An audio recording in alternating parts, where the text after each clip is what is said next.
नमस्कार मित्रांनो, तर आज आपण संत ज्ञानेश्वर महाराज आणि संत तुकाराम महाराज यांच्या पालखी सोहळ्याचे दर्शन घेणार आहोत। महाराष्ट्र ही संतांची भूमी आहे आणि या भूमीची सगळ्यात मोठी आणि अनोखी सांस्कृतिक परंपरा म्हणजे पंढरपूरची वारी। वारीमध्ये अनेक संतांच्या पालख्या सहभागी होतात, पण त्यातल्या दोन मुख्य पालख्या म्हणजे संत ज्ञानेश्वर महाराज आणि संत तुकाराम महाराजांची। देहू आळंदीला जाण्यासाठी पुण्याहून लोकल ट्रान्सपोर्ट अवेलेबल आहे। संत कृपा झाली, इमारत फळा आली, ज्ञान देवे रचला पाया, उभारले देवालया, तुका झालासे कळस, भजन करा सावकाश। संत ज्ञानेश्वर महाराजांनी जो पाया रचला त्यावर संत तुकाराम महाराजांनी वारीचे रूप अतिशय व्यापक आणि गतिमान केले।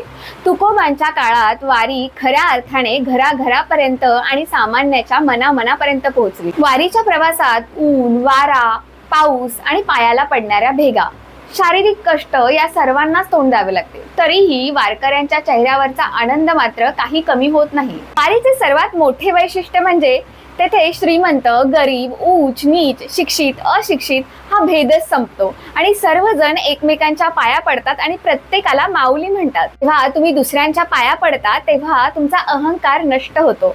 ज्ञानेश्वर माऊलीने म्हटले आहे की जोपर्यंत मनात अहंकार आहे तोपर्यंत ईश्वराची भेट अशक्य आहे। संत ज्ञानेश्वरांनी वारीचा तात्विक पाया रचून समाजाला आत्मज्ञान दिले, तर संत तुकाराम महाराजांनी आपल्या रोकड्या आणि लोकजागृती करणाऱ्या भक्तीने त्यावर कळस चढवला। या दोन्हीही संतांनी वारीला केवळ पंढरपूरला जाण्याचा मार्ग नाही, तर माणसाने माणसासारखे कसे जगावे हे शिकवणारी एक जिवंत आणि वाहती शाळा बनवले।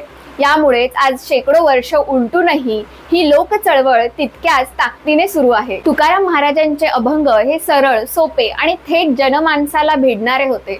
त्यांनी कर्मकांड, अंधश्रद्धेवर आणि सामाजिक विषमतेवर आपल्या कीर्तनातून व अभंगातून कडाडून प्रहार केले।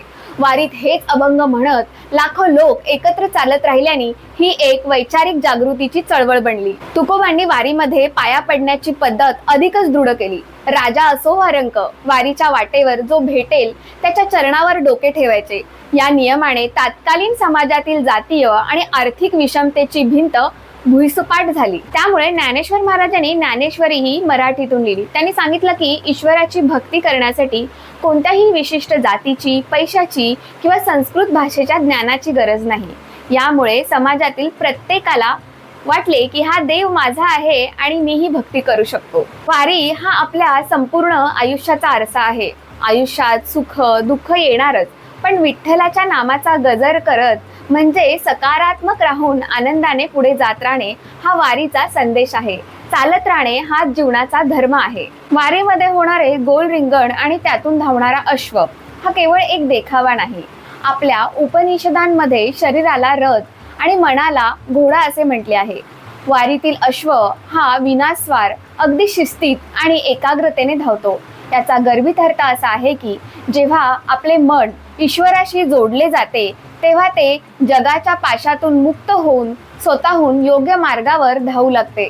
ते मन शुद्धतेचे प्रतीक बनते। विठ्ठलाची मूर्ती इतर देवांसारखी हातात शस्त्र घेतलेली नाही। विठ्ठल कमरेवर हात ठेवून विठेवर उभा आहे। याचा अर्थ असा, संसार सागर आता फक्त कमरे एवढाच उरला आहे, तो खोल नाही। जर तुम्ही भक्तीच्या मार्गावर असाल तर या जगातील संकटांना घाबरण्याची गरज नाही। वीट हे जडत्वाचे प्रतीक आहे। विठ्ठलाने अहंकाराला पायाखाली तुडवून स्थिर उभे राहण्याचा आणि जगाला समजून घेण्याचा संदेश दिला आहे। संत ज्ञानेश्वरांनी नामदेवांच्या साथीने पंढरीच्या वारीला संघटित रूप देण्यास सुरुवात केली। त्यांनी विठ्ठल भक्तीच्या छत्राखाली सर्व जातीपातींच्या संतांना एकत्र आणले, म्हणजेच संत चोखामेळा, संत सावतामाळी, संत गोरा कुंभार ही एकत्र येण्याची जागा म्हणजेच वारी बनली। माऊली ही संकल्पना म्हणजेच ज्ञानेश्वरांनी संपूर्ण सृष्टीकडे वत्सलतेने म्हणजेच आईच्या मायेने पाहिले। त्यामुळे वारीत येणारा प्रत्येक जण एकमेकांना माऊली म्हणू लागला।